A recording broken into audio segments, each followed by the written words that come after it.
Բարև ձեզ հարգելի հայրենակիցներ, այսօր ինչպես գիտեք 2026 թվականի հունվարի 13-ն է, այսինքն ինչպես մեր ժողովուրդն է ասում, հնով նոր տարի, 5 տոմարով դա է նշանակում եւ այսօր նոր տարին կանցնի, կսկսվի տոնախմբությունների շրջանից հետո առօրյա կյանքը եւ հանգամանքների բերումով 13-ի հետ համընկել է մեր հայացք Երևանից հաղորդաշարը իր օրը, իր ժամը, իր տեսքով։ Ուրեմն հիմա քանի որ մենք այս կամ այն կերպ չենք հանդիպել եթերում, որպես հայացք Երևանի դիտորդներ, ես շնորհավորում եմ ձեզ ձեր նոր տարին, Սուրբ Ծնունդը եւ ցանկանում եմ ամեն ինչ, քաջառողջություն, ուրեմն հաջողակություն եւ նման բաներ, ինչ որ մարդիկ սեղանի վրա ցանկանում են անկեղծորեն, խոսքը հայ մարդկանց մասին է։ Հիմա ասեմ հետեւյալը. Չերչիլը մի առիթով նման պատկեր է առաջացնում, ասում է մարդը պիտի ժողովուրդը մարդը, ես ասում եմ նաև հաջողակ լինի։ Եվ բերում է ուրեմն Տիտանիկի օրինակը։ Կարծում եմ բոլորը Տիտանիկ ֆիլմը դիտել եք, ողբերգությունը տեսել եք եւ ինչ է բերում օրինակը ինչ է որ Չերչիլն է բերում բացատրում։ Ասում է որ պիտի մտածեք որ ես պիտի ձեզ փող ասենք կամենամ որ փող շատ ունենաք, առողջություն լավ ունենաք եւ նման բաներ։ Եվ հետո ասում է հետեւյալը, շատ հետաքրքիր է, ասում է Տիտանիկի ուղևորների մեջ մի քանի միլիարդատերեր կային։ Տիտանիկի մեջ կային առողջներ եւ հիվանդներ, ուղևորներ։ Եվ նման բաներ շարք շարում է, ասում է, բայց քանի որ Տիտանիկը խորտակվեց, ուրեմն Տիտանիկի բոլոր միլիարդատերերը, առողջները, գեղեցիկները եւ այսպես բոլորը գնացին ուրեմն օկիանոսի հատակ, ոչ մեկը չփրկվեց, նույնիսկ միլիարդատերերը չօգտվեցին իրենց միլիարդներից։ Հիմա ասում է դրա համար ասում է ես ցես հաջողակ լինել եմ ցանկանում։ Եվ օրինակ է բերում որ ես ինչ են ինչը Կազես Թումանյանի ուրեմն հեքիաթները լինեն, ասում է այս մեկը դեղորայքի համար ուշացել էր նավից։ Այն մեկը ինչ պատճառով ինչ որ քաղաքացիներ տոմսակը հետ էր տվել եւ այլն։ Ասում է սրանք հաջողակ մարդիկ էին, այսինքն նրանք ովքեր որ Տիտանիկի վրա չէին։ Այնպես որ ես մեր ժողովրդին ցանկանում եմ եւ մեր պետականությանը հաջողակություն, մնացածը երկրորդական է։ Միլիարդը առողջություն եւ այլն։ Հիմա անցնենք ավելի կոնկրետ հանգամանքների բացատրությանը։ Ուրեմն մենք մտնում ենք նոր տարի, 26 տարի, 26-րդ տարին, 2026-րդ տարի եւ մտնում ենք ժամանակ բավականին լարված միջազգային իրադրության պայմաններում։ Տեսեք մեր կողքերը եռում են, աշխարհը եռում է, շատ բաներ հասկանալի են, շատ բաներ էլ հասկանալի չեն, հետո կհասկանանք երևի կամ բաներ, որ երբեք էլ չենք հասկանա, եւ ուրեմն բավականին ուրեմն ուրիշ վիճակ է մեր երկրի ներսում։ Հայաստանի Հանրապետություն այսօրվա տվյալներով բավականին կայուն է, եւ դա ձեր հաջողությունն է։ Ուրեմն ինչ եմ ուզում ասել։ Մենք այս ամբողջ Սոդոմ Գոմորի մեջ, որ առաջացել է, ոնց որ թե վերջնել չի երևում, այս ամբողջի մեջ պիտի որոնենք մեր ազգային շահերը, ուշադիր եղեք, ազգային շահերը, եւ այդ ազգային շահերի ուղղորդումով թելադրանքով մենք պետք է շարժվենք առաջ։ Ուրեմն 26 թվականը բարձ է որ շատ բաներով կնշանավորվի մեր ժողովրդի, այսինքն մեր կյանքում, մեր պետականության կյանքում, բայց մի բանը ուղենիշային է։ Հունիսի ուրեմն 7-ին նշանակված է Հայաստանի Հանրապետության ազգային ժողովի ընտրություններ։ Ես պարտավոր եմ ձեզ ասելու, որպես քրիստոնյա ժողովրդավարական կուսակցության նախագահ, այս պարագայում նաև քաղաքագիտության դոկտոր պրոֆեսոր, որովհետև իմ ամբողջ գիտակցական կյանքը ըստ էության անցել է քաղաքական գրականության ուսումնասիրությամբ, քաղաքական կյանքի մասնակցությամբ, այս կամ այն չափով եւ ուրեմն դրանց քաղաքական պատմության իմացության տարածումով, ինչը որ ամենադժվարն է եղել մեր ժողովրդի համար, որովհետև իր քաղաքական պատմությունը խեղաթյուրված է, որ հիմա դուք բավականին լուսավորվել եք, մենք լուսավորվել ենք, որի մասին 10 տարի առաջ գուցե եւ պատկերացումներ չունենք։ Ուզում եմ ասել, որ ես կփորձեմ այդ գիտելիքները, փորձը կուսակցության տեսակետը փոխանցել ձեզ, որովհետեւ մենք արժևորենք իրականությունը։ Հիմա համընդհանուր ձևով արժևորման իմաստով ես կարծում եմ, որ մենք բոլորս գիտակցում ենք, որ հունիսի 7-ը ուղենիշային օր է լինելու մեր պատմության մեջ։ Մենք դուք հիշում եք միասին ինչ բանով անցանք, արյան բաղնիքներով անցանք, մեր հայրենիքի զգալի մասի կորստով, մեր երիտասարդության զոհվելով, հերոսականության եւ նաեւ ասենք դավաճանության շատ բաներ լսեցինք, ապրեցինք, բայց նաեւ 7 տարի կամ 5 տարի արդեն, 5 տարի ուղիղ կռիվ տվեցինք Հայաստանի Հանրապետության անկախության պաշտպանությամբ, անկախության ամրապնդումով եւ մեր ժողովրդ ընտրություններում իր որոշումը կայուն ձևով հաստատեց։ Բայց այս տարի ըստ էության որոշակի իմաստով որակապես այլ տարի է լինելու։ Ըստ էության, եթե ուզում ենք իմանալ, քաղաքական կողմնորոշման իմաստով, ես նկատի ունեմ արևելյան կողմնորոշում, արևմտյան կողմնորոշում, այլ մեր քաղաքական կողմնորոշման իմաստով ճակատագրական հարցեր պիտի լուծենք։ Ամրապնդելու ենք արդյոք Հայաստանի Հանրապետության անկախությունը, թե ուրեմն հետ ընթացել լինելու եւ ռևանշիզմը վերադառնալու է որպես իշխանություն։ Դե իմաստով մենք պարտավոր ենք զբաղվել ձեզ հետ միասին բացախոսությամբ, հանգիստ վերլուծություններով, այստեղ գոռում գոչյունը, բարեկամ լինել չլինելը, իրար թուրք կամ ռուս ասելը, դրանք ըստ էության նույնն են, չգիտեմ ինչ վարկաբեկելը եւ այլն ոչնչով մեզ չեն օգնի։ Չեն օգնի, որովհետեւ դրանք քաղաքագիտության հետ առնչություն չունեցող տերմինաբանություն են, հասկացություններ են։ Մեզ պետք է հասկանան խորքային գործընթացները։ Ուրեմն եւ սա բոլորն են հասկանում։ Մենք ունենք կարևոր մի հանգամանք ասեմ, որ տարի ու կես է մոտավորապես, որ Հայաստանի Հանրապետությունում ինչ-ինչ ձևերով, ինչ-ինչ դժվարություններով հաստատել է կայունություն եւ դուք այսօր այդ կայունությունը ուրեմն ըմբոշխնում եք։ Ես կարծում եմ, որ այդ կայունությունն ավելի կարևոր է նույնիսկ քան խաղաղության այն բաղձանքը, որ կա ինչ իմաստով։ Որովհետեւ եթե մենք չունենանք երկրի ներքին կայունություն, չենք ունենա խաղաղություն, չենք ունենա զարգացում եւ այլն։ Դրա համար եթե ուշադիր եղել եք պատերազմում մեր պատմության հաջորդ օրվանից իսկ, որ ես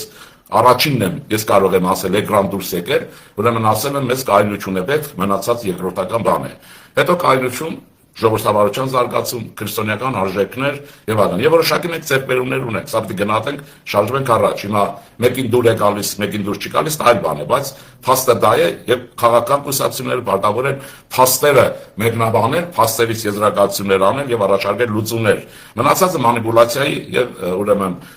ջուրնալիստի դատի հեքիաթի ոլորտներից է։ Հիմա այդ կայունությունը կա, բայց մենք ունենք 26 թվականին նաեւ չլուծված մի կարևորագույն հարց, որ ես հույս ունեի, թե մենք կկարողանանք լուծել, մեր իշխանությունները կկարողանան լուծել հարցը, եւ դա Հայաստանյան առաքելական եկեղեցու հայաստանյան շահերի պաշտպանության դիրք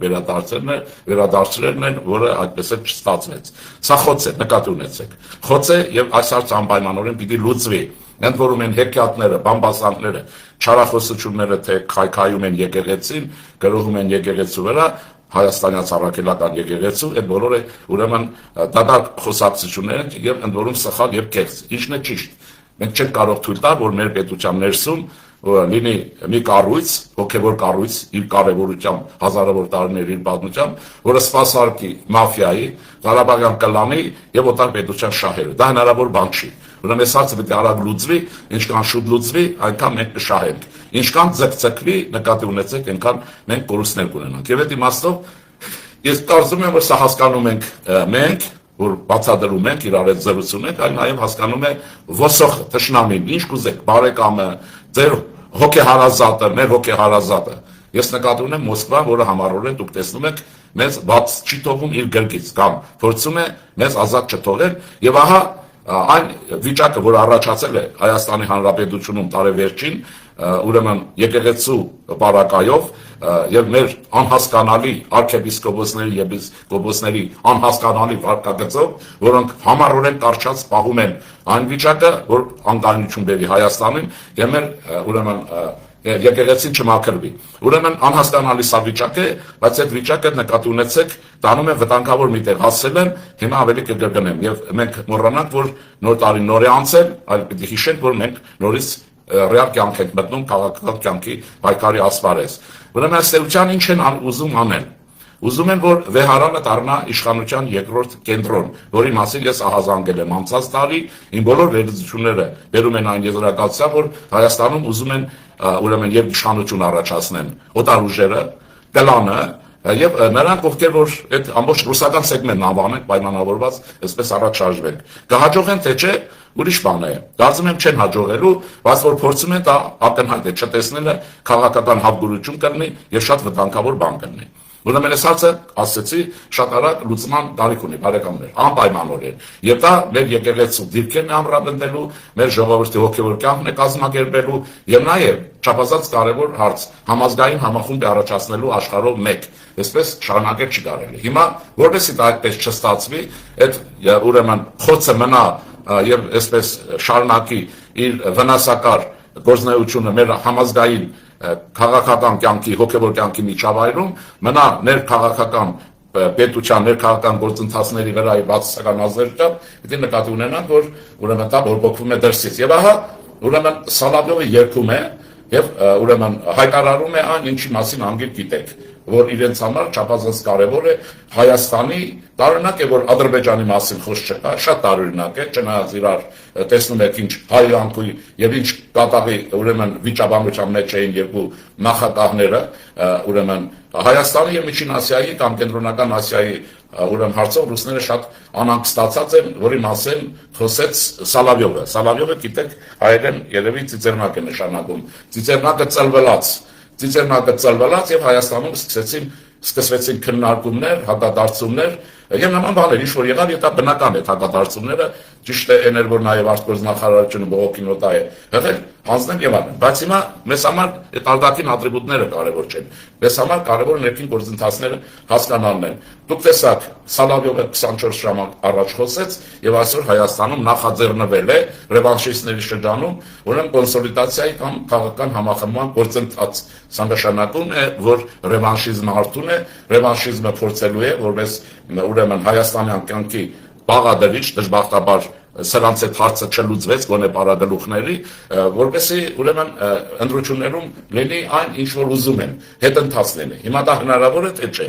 Ենթադրում ենք, որ ոչ, բայց քաղաքականության մեջ նկատի ունեցեք, այդ ոչերը ոչինչ չեն նշանակում, եթե կոնկրետ գործողություններ եւ նման միջոցառումներ չեն նախաձեռնվելու։ Հիմա ինձ հարց են տալիս, այսօր ես երկու հարցազրույց եմ տվել այդ ուրեմն կոնսոլիդացիայի հարցով, ասում են արդյոք կարող է ռևանշիստները հաղթեն, թե չէ։ Եվ լավ է, որ այդ հարցը վերջապես տալիս են, կարող են թե չէ։ Եթե ոչինչ չանեք, իհարկե կարող են։ Ինչ է պատահել։ Բայց մենք ուրեմն պիտի կարողանանք նրանք, ովքեր որ ես անվանում եմ այդ ուժերին պետականակիր ուժեր են, առաջին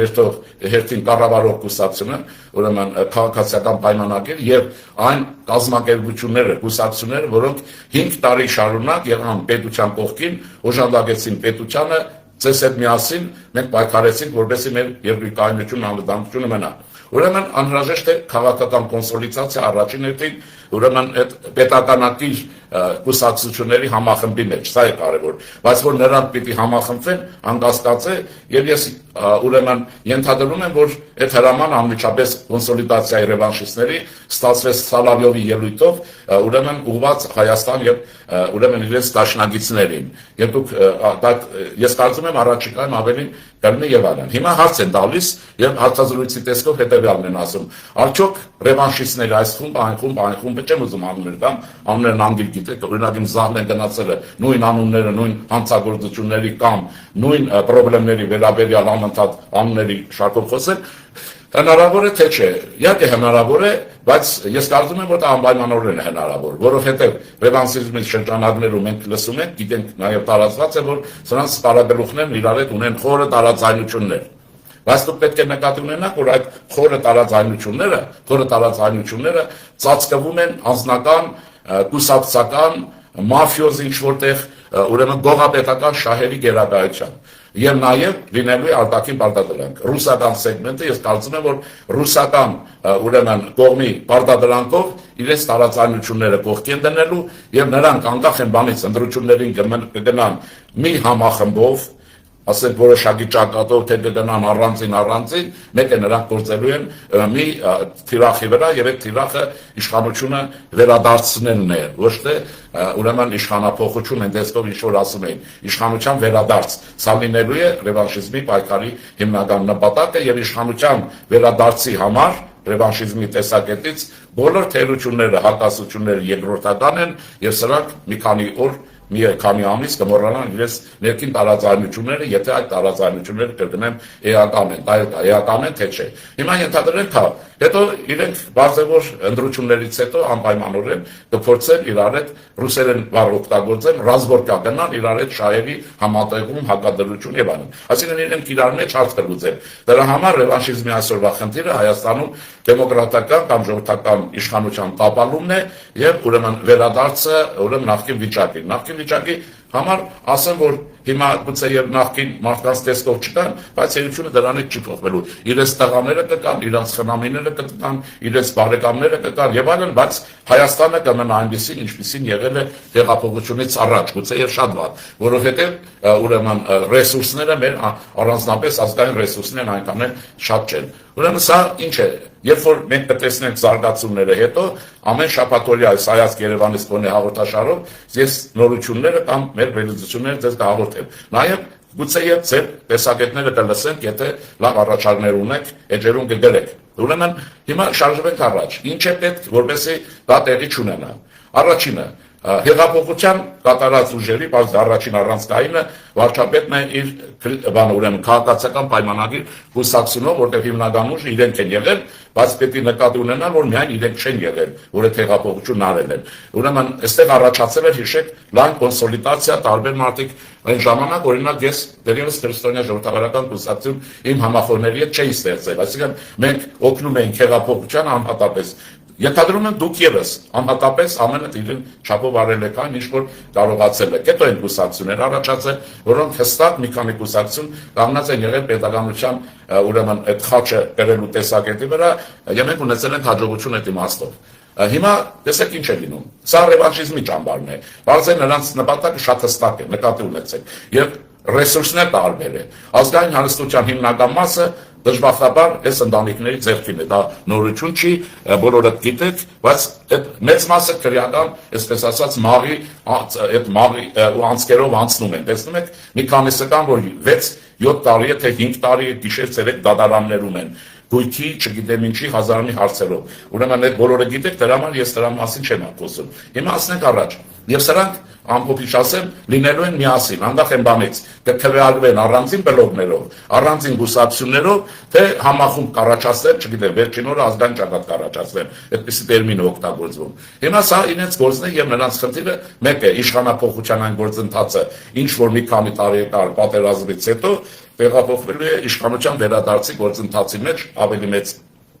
թափով, ավելի մեծ ագրեսիվությամբ, ուրեմն եւ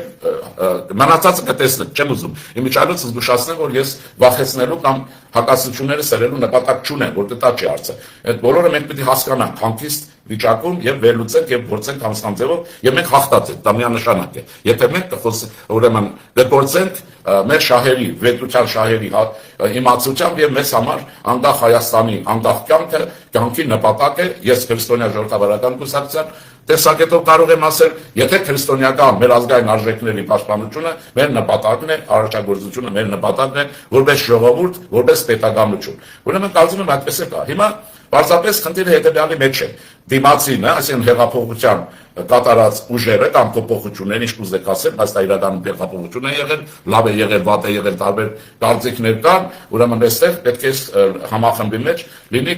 շահերի լավագույն գիտակցում եւ լայվ կոալիցիայի առաջացում, ընդ որում երբ որ ես կոալիցիայի մասին եմ խոսում, նկատի չունեմ, որ բոլորը միասին պետք է մի համախմբի մեջ լինեն, որտեղ դա ճկունությունը կորցնում է, շահերի ուրեմն համատեղումը նեղացնում է, գործնեության ոլորտում առաջացնում է դժվարություններ։ Օրինակ շատ լավ կլներ եւ ձեզ էլ եմ դիմում, որ դուք ովքեր որ քրիստոնյա ժողովրդավարական արժեքների դավանանք ունեն, որտեղ շատ ենք ասել, որտեղ սիմվոլիկ իմաստով անշուշտ ուրեմն տեղ մեծ թագավորն է, որտեղ Գրիգոր Լուսավորիչն է, մեր արժե համակարգն է,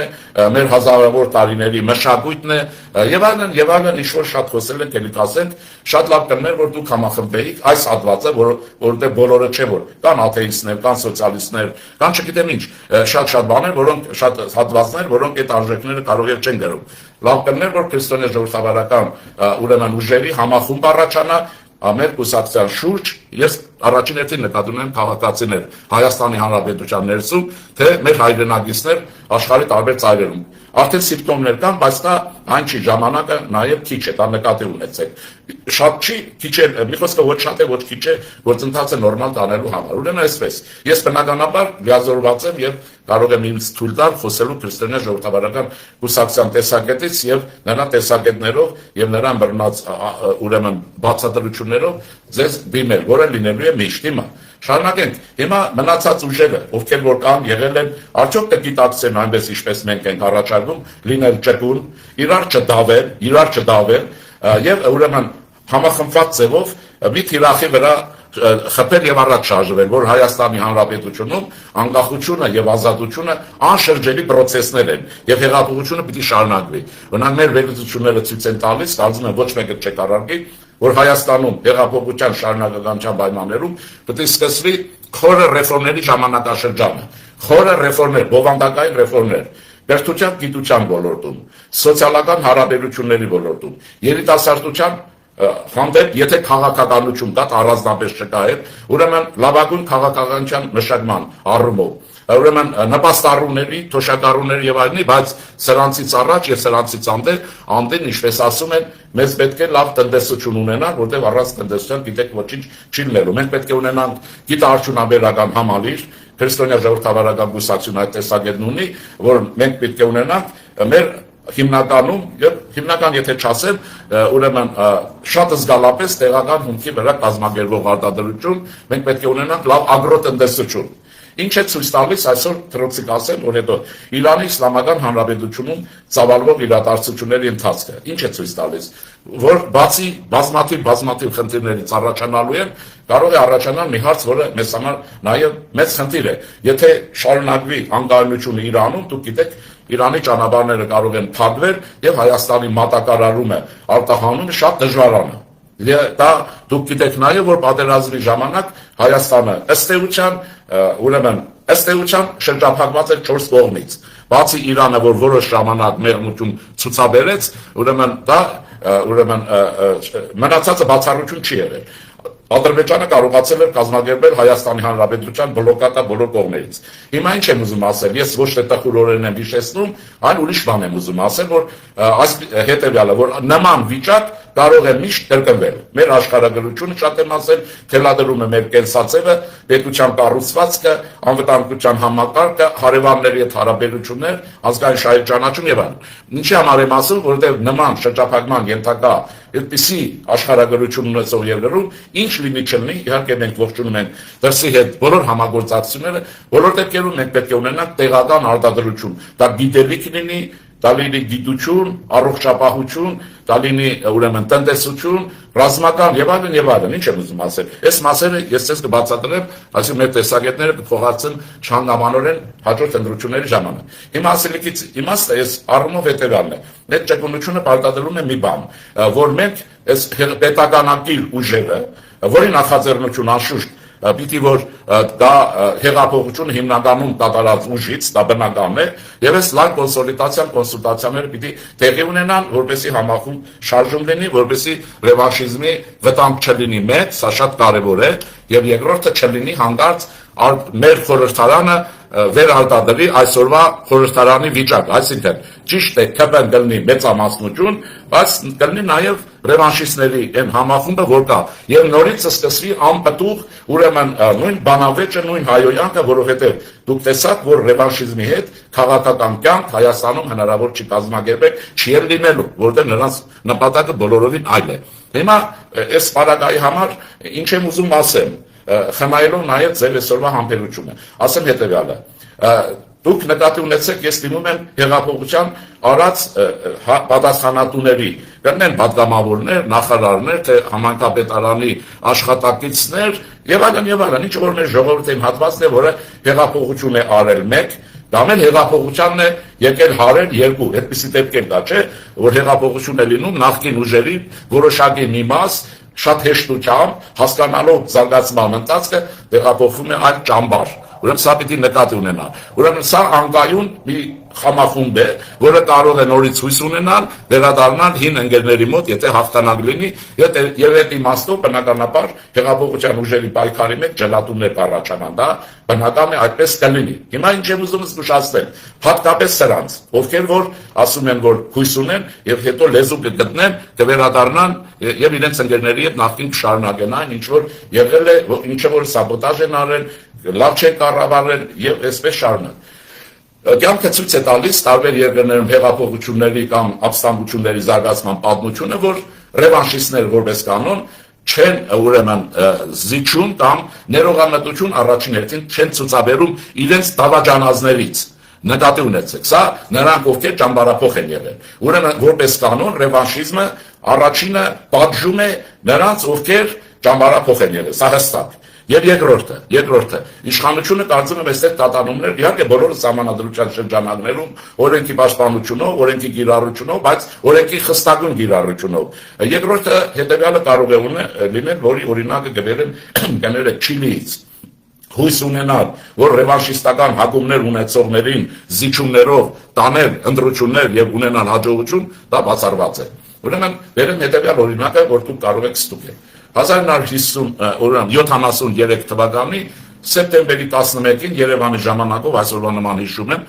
ուրեմն ժամը 11-ին հաղորդվեց սովետական նախկին ուրեմն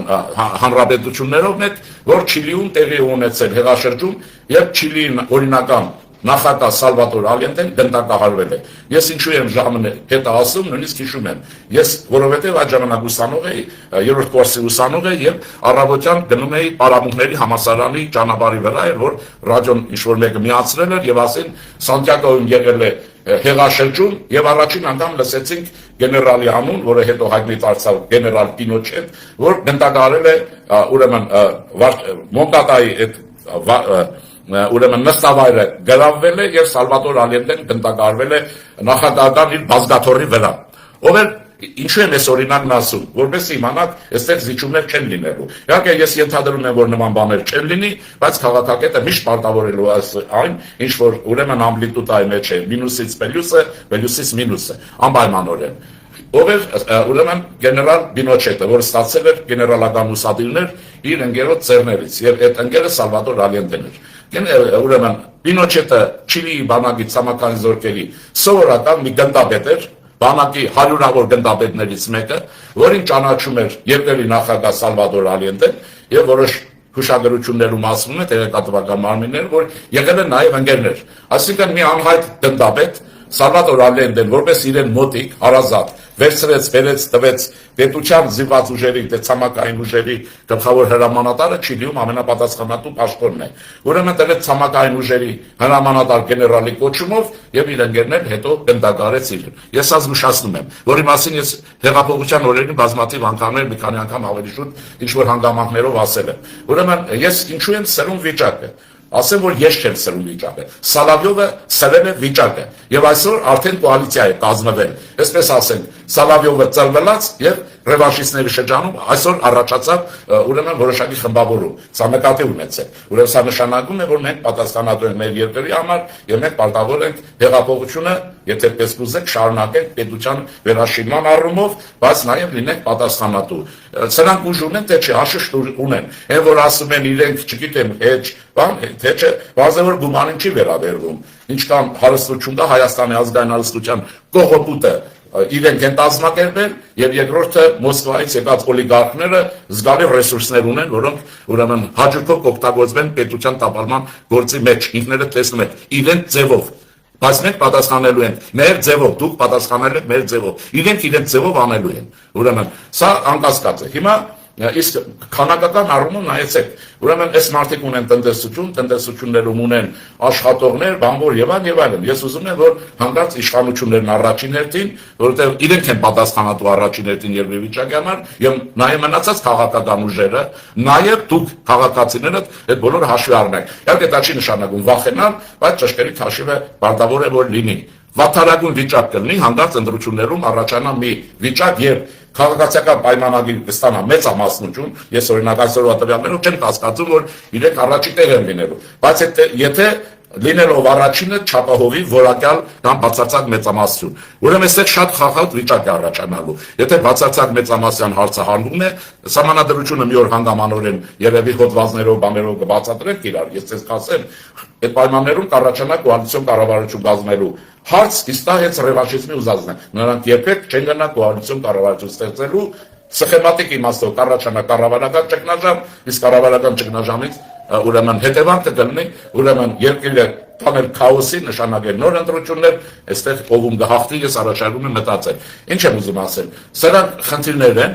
սրանք ուրեմն հարցեր են, որոնք ուղղակիորեն ձեզ ներկայացնում է քրիստոնյա ժողովրդավարական կուսակցությունը իր ուրեմն նկատառումները, իր վերլուծությունները եւ կարծում եմ, որ մենք այստեղ բացարձակ ճիշտ ենք։ Ինչ է ստացվում է հետեւյալը, որ մենք պարտավոր ենք մեր երկրի ժողովրդավարական կյանքը, պետության ապահովությունը, քաղաքացու ազատությունը եւ հետագա զարգացումն ապահովել մանավանդ վերջին տարին բավականին ինչ-որ տեղաշարժեր կան, որոնք հուսադրող են։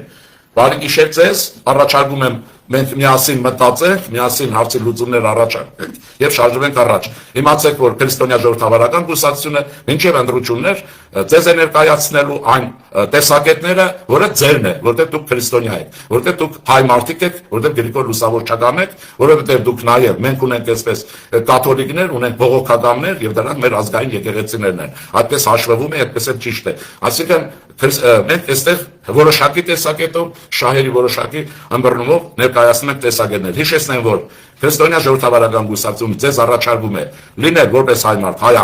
հայամետ եւ որպես քաղաքական կազմակերպություններ լինել Հայաստանակենտրոն եւ պաշտպանել Հայաստանի Հանրապետության ազգային պետական շահերը, երկրի ներսում եւ ազգային շահերի գերակա վիճակը աշխարհում։ Բարի գիշեր։